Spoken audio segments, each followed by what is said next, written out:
ह घर के सरस्वती, बहनी संतोषी रूपाए। हमर बेटी ह घर के सरस्वती, बहनी संतोषी रूपाए। पत्नी लक्ष्मी के स्वरूपाए,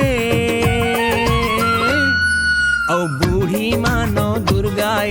बुढ़वा बाबा महादेवाए, हाँ जननी हाँ नौ दुर्गाए। पालन करता महादेवाए। जहाँ बेटी खिलखिलाए रे, वहाँ विद्या के वरदान मिले।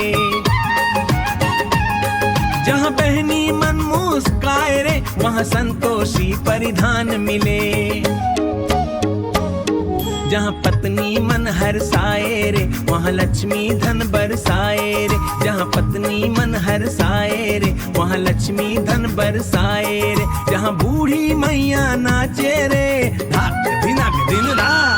ओ घर है स्वर्ग स्वरूपाए, ओ घर है स्वर्ग स्वरूपाए। हाँ बूढ़ी मानो दुर्गाए, हाँ बुढ़वा बाबा महादेवाए।